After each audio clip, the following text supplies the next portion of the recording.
안녕하세요. 5월 22일 금요일입니다. 오늘도 가정에서 함께하는 새벽기도에 나오신 여러분들을 예수님의 좋으신 이름으로 축복하고 환영합니다. 먼저 찬송가 325장 예수가 함께 계시니 부르시면서 주님 앞으로 나가시겠습니다.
함께 기도하시겠습니다. 참 좋으신 아버지 하나님, 주께서 주신 하루를 우리가 감사히 받으며 오늘도 주님과 함께 하루를 엽니다. 주님 감사합니다. 5월은 가정의 달입니다. 우리에게 가족을 주셔서 서로 사랑하게 하시고 또 서로 격려하게 하시고 함께 섬기게 하셔서 그래서 우리가 행복을 누리게 하시니 참 감사를 드립니다. 가족 구성원끼리 혹시 서로 부족한 면이 있어도 서로 이해해주는 우리 가정이 되기를 소원합니다. 그리고 혹시 어려운 일이 있을 때 서로 세워주며 서로 용서하고 서로 용납하는 그런 복되고 귀한 가정, 그래서 날마다 새로운 그리스도인의 가정으로, 믿음의 가정으로 저희 가정들을 주님께서 세워주시기를 간절히 소원합니다. 하나님 아버지, 오늘 오늘도 이 자격 없는 자가 하나님의 말씀을 들고 섰사오니 하나님 긍휼을 베풀어 주시고 오직 하나님의 말씀만 대언할 수 있도록 주님 도와주옵소서. 또 말씀을 들으시는 우리 모든 성도님들이 겸손한 마음으로 하나님의 말씀으로 받을 수 있도록 은혜 내려주시기를 간절히 소원하고 기도하며 예수님 이름으로 기도드립니다. 아멘. 오늘 하나님께서 저희들에게 주신 말씀은 사무엘 하서입니다. 사무엘 하 5장 1절부터 10절까지 말씀입니다. 제가 받들어서 천천히 읽겠습니다. 이스라엘 모든 지파가 헤브론에 이르러 다윗에게 나아와 이르되 보소서 우리는 왕의 한 골육이니이다. 전에 곧 사울이 우리의 왕이 되었을 때에도 이스라엘을 거느려 출입하게 하신 분은 왕이시었고 여호와께서도 왕에게 말씀하시기를 내가 내 백성 이스라엘의 목자가 되며 내가 이스라엘의 주권자가 되리라 하셨나이다 하니라. 이에 이스라엘 모든 장로가 헤브론에 이르러 왕에게 나아오매 다윗 왕이 헤브론에서 여호와 앞에 그들과 언약을 맺음에 그들이 다윗에게 기름을 부어 이스라엘 왕으로 삼으니라. 다윗이 나이가 30세에 왕위에 올라 40년 동안 다스렸으되 헤브론에서 7년 6개월 동안 유다를 다스렸고 예루살렘에서 30년 동안 온 이스라엘과 유다를 다스렸더라. 왕과 그의 부하들이 예루살렘으로 가서 그 땅 주민 여부스 사람을 치려하매 그 사람들이 다윗에게 이르되 내가 결코 이리로 들어오지 못하리라. 맹인과 다리 저는 자라도 너를 물리치리라 하니 그들 생각에는 다윗이 이리로 들어오지 못하리라 함이나 다윗이 시온산성을 빼앗았으니 이는 다윗성이더라. 그날에 다윗이 이르기를 누구든지 여부스 사람을 치거든 물 깃는 데로 올라가서 다윗의 마음에 미워하는 다리 저는 사람과 맹인을 치라 하였으므로 속담이 되어 이르기를 맹인과 다리 저는 사람은 집에 들어오지 못하리라 하더라. 다윗이 그 산성에 살면서 다윗성이라 이름하고 다윗이 밀로에서부터 안으로 성을 둘러 쌓으니라. 만군의 하나님 여호와께서 함께 계시니 다윗이 점점 강성하여 가니라. 아멘. 오늘 본문은 다윗의 인생의 새로운 장을 열고 있습니다. 다윗이 드디어 온 이스라엘의 왕이 된 것이죠. 참으로 오랜 시간을 인내하며 기다렸는데 이제 하나님의 말씀이 다윗에게 성취되는 그런 순간입니다. 다윗이 온 이스라엘의 왕이 되는 것이 하나님의 목표는 아니지요. 그것은 시작일 뿐입니다. 하나님께서는 다윗을 이스라엘의 왕으로 세우시고 그를 통해서 하나님의 나라를 이루어가기 원하셨습니다. 그러므로 이스라엘 나라를 위해서도 이 순간은 매우 중요한 시작이 되는 것입니다. 다윗이 사울의 죽음과 그 이후에 갈갈이 찢겨진 이스라엘의 마음을 어떻게 하나로 합할 것인지, 불순종하며 사람들의 인정에 목말라 했던 그 사울과는 달리 하나님을 사랑하는 다윗은 주께서 주신 이 새로운 나라를 어떻게 세워나가는지, 사무엘 학원은 앞으로 다윗의 통치를 통해서 하나님의 하시는 일들을 우리에게 보여줄 것입니다. 오늘 다윗이 어떻게 온 이스라엘의 왕이 되고 그가 처음 한 일은 무엇인지 묵상하면서 주께서 우리 각자에게 하시는 말씀을 들어보기로 하겠습니다. 먼저 1절과 2절을 다시 한번 읽어보겠습니다. 이스라엘 모든 지파가 헤브론에 이르러 다윗에게 나와 이르되 보소서 우리는 왕의 한 골육이니이다. 전에 곧 사울이 우리의 왕이 되었을 때에도 이스라엘을 거느려 출입하게 하신 분은 왕이시었고 여호와께서도 왕에게 말씀하시기를 내가 내 백성 이스라엘의 목자가 되며 내가 이스라엘의 주권자가 되리라 하셨나이다 하니라. 사울이 죽고 북이스라엘의 군장 아브넬도 죽고 그리고 사울의 아들 이스보셋마저 죽었습니다. 사울 집안에는 요나단의 아들인 장애로 거동이 어려운 무비보셋밖에는 남지 않게 되었습니다. 북쪽의 사울 왕가는 이제 완전히 붕괴되어 버린 것입니다. 나라 밖에서 볼 때 이스라엘은 왕도 없이 뿔뿔이 흩어진 무력한 족속들에 불과한 그런 민족이 된 것입니다. 그렇다면 이제는 다윗이 일어날 때가 아닐까요? 그러나 다윗은 움직이지 않았습니다. 다윗은 여전히 하나님의 때를 기다렸습니다. 비록 유다 지파들이 자신에게 기름을 부어서 유다족 속의 왕이 되기는 했지만 그는 사울에게 쫓겨다니면서도 철저하게 하나님을 의지했던 그 마음을 그대로 품고 지금도 하나님의 때를 기다리는 것입니다. 상황이 바뀌어서 좀 나아져도 언제나 변함없이 겸손한 마음으로 하나님만 의지하시는 저와 여러분 되시기를 축복합니다. 그럴 때 우리는 하나님이 하시는 일들을 더욱 보게 될 것입니다. 다윗이 자기의 왕권을 주장하며 이스라엘을 찾아가지 않자 이제 이스라엘의 모든 지파들이 다윗을 찾아왔습니다. 그리고 말합니다. 우리의 목자가 되며 이스라엘의 주권자가 되어 주십시오. 이스라엘의 모든 장로가 다윗에게 나와서 여호와 앞에서 언약을 맺고 다윗에게 기름을 붓고 이스라엘과 유다의 왕으로 삼게 된 것입니다. 이로써 다윗은 3번의 기름 부음을 받고 통일 이스라엘의 왕이 되었습니다. 다윗이 받은 첫 번째 기름 부음은 사무엘 선지자로부터죠. 사울 왕이 하나님 앞에서 불순종으로 인해서 하나님께서 그 왕권을 다윗에게로 옮겼습니다. 그러나 이 기름 부음 받음으로 인해서 다윗의 인생은 말할 수 없는 고난 가운데로 들어갔습니다. 사울로부터 견제를 당하며 10여 년을 유다 광야에서 도망 다녀야 했습니다. 그때 다윗의 나이가 푸릇푸릇한 20대였습니다. 그 나이에 어떻게 그 시간을 견뎠을까요? 다윗은 혼자도 아니고 자기를 찾아온 수백 명의 그런 사람들과 함께 오늘은 이곳, 내일은 저곳 정처 없이 도망을 다녀야 했습니다. 먹을 것을 위해서 남의 양을 치기도 했고요. 안전을 위해서 적국인 블레셋에까지 가기도 했던 참으로 고달팠던 시간이었습니다. 긴 시간이었지만 하나님께서는 이 시간을 통해서 다윗이 백성을 이해하고 사랑하는 왕으로 훈련시키셨던 것입니다. 그동안 다윗은 사울을 죽일 수 있는 기회가 2번이나 있었지만 그는 하나님께서 세우신 자를 자신이 죽일 수 없다 그러면서 사울을 놓아주었습니다.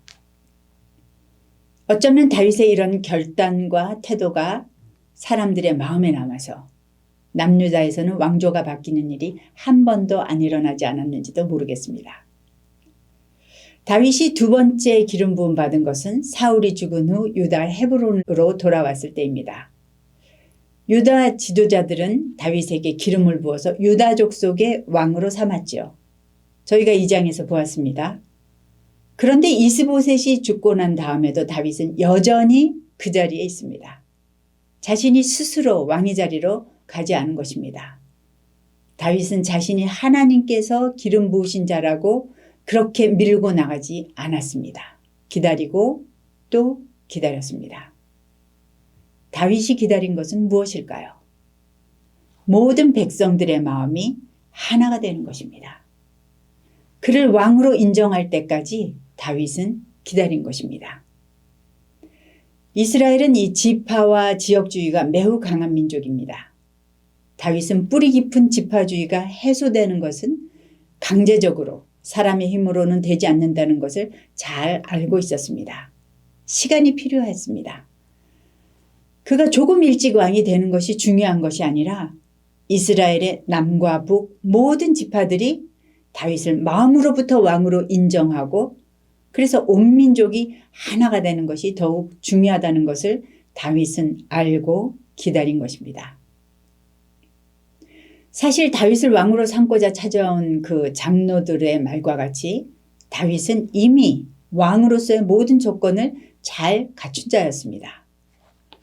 다윗은 신명기 17장 15절에서 보듯이 너의 위에 왕을 세우려면 내 형제들 중에서 한 사람을 할 것이요 내 형제가 아닌 타국인을 세우지 말라. 말씀처럼 다윗은 야곱의 후손이죠. 그리고 왕으로서 그의 지도력과 능력도 이미 모두에게 입증이 되었습니다. 사울이 왕이 되었을 때도 이스라엘을 거느려 출입하게 하신 분은 왕이었습니다. 라고 이스라엘 장로들은 말합니다.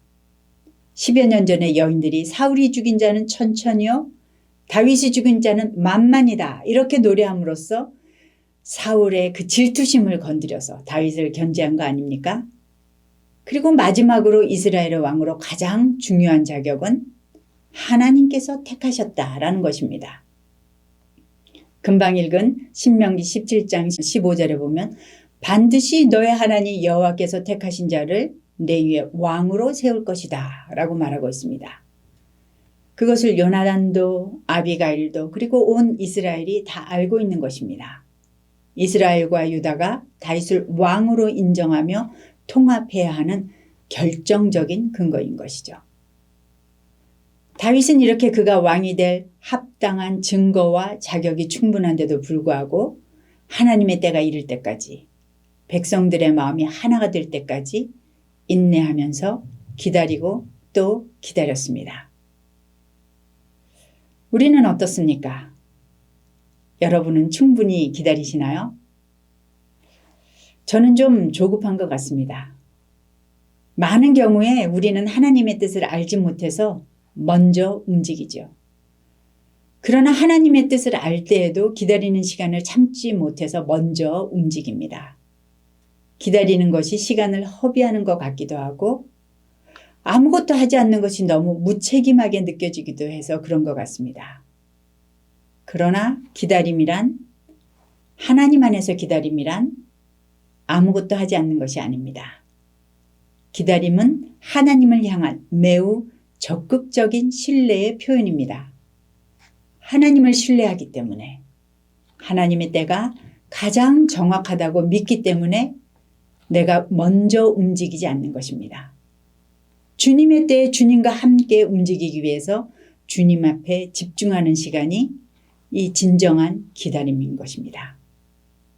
그때 주님과 정말 깊은 교제 가운데 들어가게 되는 거죠. 그래서 시편에 있는 다윗의 그 많은 아름다운 노래들이 다윗이 광야에 있을 때 지은 것입니다.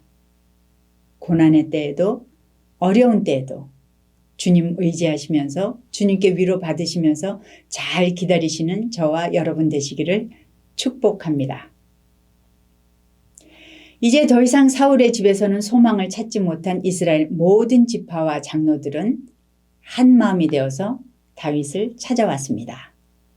그리고 다윗을 이스라엘의 왕으로 삼았습니다. 세 번째 기름 부음이죠.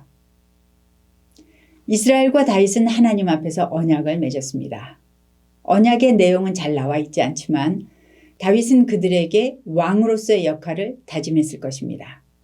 그리고 이스라엘의 지도자들은 다윗 왕이 목자로서 자신들을 돌봐주기를 그리고 주권자로서 자신들을 힘있고 올바르게 인도해주는 그런 왕이 되어주기를 요청하면서 언약을 맺었습니다. 이로써 다윗은 이제 유다 지파뿐만이 아니라 모든 이스라엘의 왕으로 취임하게 됩니다. 이제 온 민족이 옹립한 새 왕 다윗과 함께 이스라엘은 새 시대를 열게 되었습니다. 4절에 보니까 다윗은 30세에 왕에 올라서 40년을 다스렸다고 그렇게 되어 있습니다. 헤브론에서 7년 반 그리고 예루살렘에서 33년을 다스렸습니다. 백성을 얻은 다윗은 이스라엘이라는 나라를 통치하며 그의 정치적 기반을 새롭게 세울 도성을 찾게 됩니다. 그 성이 바로 예루살렘이죠. 예루살렘 성은 가나안 정복 초기에 이스라엘이 여부수 사람을 다 쫓아내지 못해서 베냐민 자손이 함께 거하고 있는 그런 땅이었습니다. 이스라엘이 실패한 땅이죠. 험준하고 거친 땅입니다. 예루살렘은 이스라엘의 한가운데서 가나안 민족이 다스리는 그런 땅이었기 때문에 유다와 베냐민 그리고 에브라임의 왕래가 자유롭지 못했습니다. 아무도 예루살렘을 이스라엘의 중심지로는 생각하지 않았을 것입니다. 거기에 사는 여부수 족속들은 자신들의 성읍이 좀처럼 공격하기 어려운 그런 요새와 같았기 때문에 매우 거만하였습니다. 그래서 다윗이 그들을 공격하러 가자 맹인이나 다리 저는 자들이라도 너희를 물리칠 수 있을 것이다 라고 하며 다윗을 깔보고 조롱했습니다. 그들은 다윗이 그 성을 뚫고 들어오지 못할 것을 확신하고 있었던 것입니다. 그러나 다윗은 먼저 예루살렘 남단에 있는 시온 산성을 빼앗아서 차지하면서 기선을 제압하였습니다.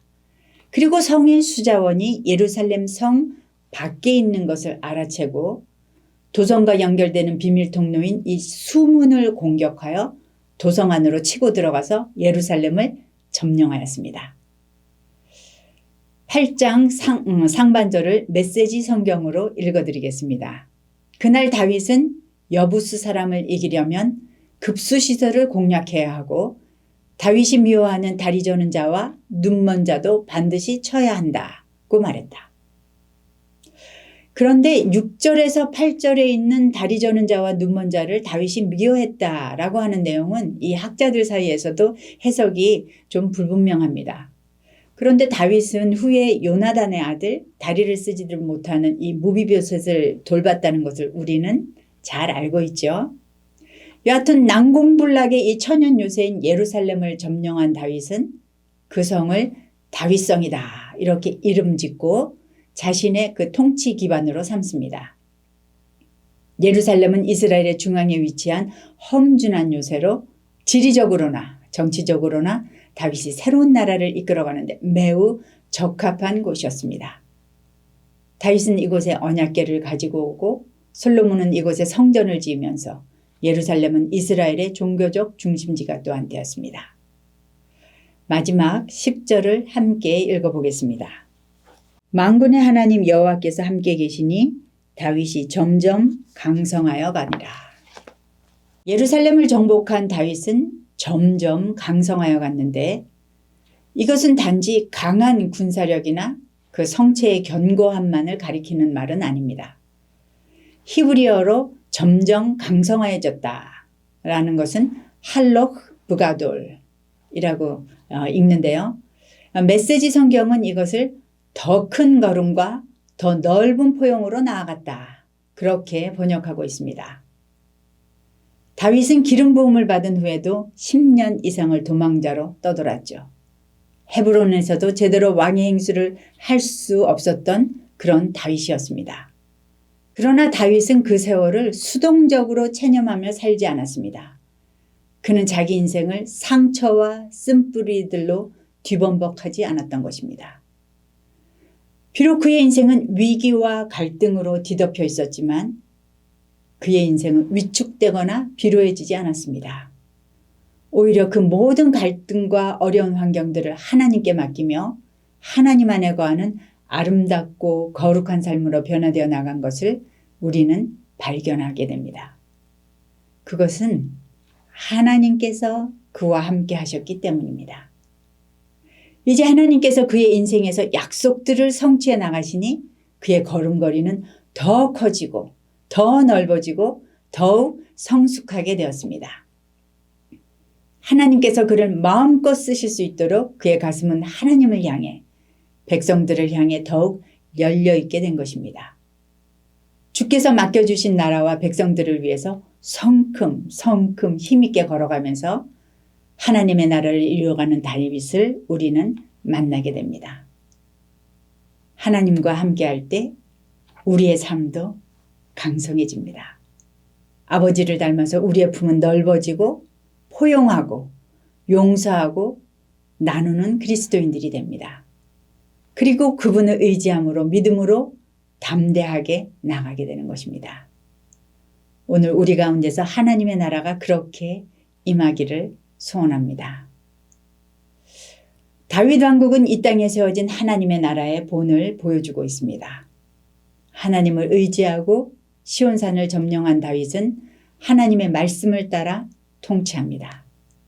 다윗은 완전하지 않고 흠이 많은 왕이었지만 하나님께서는 그 왕조를 통해서 메시아께서 오실 것을 약속하십니다. 예수님께서는 약속대로 다윗의 자손으로 오셨습니다. 그리고 우리에게 진정한 구원을 이루셨습니다. 그리스도 예수를 통해서 우리는 약속을 이루시는 하나님을 만나죠. 구원을 이루어 가시는 하나님을 만납니다. 그분을 통해서 그리고 우리를 통해서 하나님의 나라를 이루어 가심을 봅니다. 오늘도 우리 하나님과 동행하심으로 더 넓은 품과 더 큰 걸음으로 가족과 이웃들을 사랑하고 섬기시는 저와 여러분 되시기를 축복합니다. 함께 기도하시겠습니다. 사랑하는 아버지 하나님, 아주 오랜 기다림을 잘 마치고 이스라엘의 왕이 된 다윗을 저희들에게 보여주셔서 감사합니다. 우리에게 영원한 왕이 되신 예수 그리스도를 힘입어서 우리도 오늘 더 넓은 품과 더 큰 걸음으로 예수님 안에서 강성한 하루를 살아내는 저희들 될 수 있도록 주님 도와주시옵소서. 주님, 이 땅에 전쟁이 계속되고 있습니다. 하나님 우리를 용서하여 주시고 전쟁이 그칠 수 있도록 세상의 모든 위정자들에게 하나님의 통치가 임하기를 간절히 기도합니다. 어렵고 혼란한 중에도 그러나 하나님의 복음은 계속해서 전진할 수 있도록 주님 그렇게 은혜를 베풀어 주시기를 간절히 소원하며 모든 것에 감사드리며 이 모든 말씀 예수님 이름으로 기도드립니다. 아멘. 이제 하나님께서 주시는 기도의 제목을 가지고 주님 앞으로 나가시겠습니다.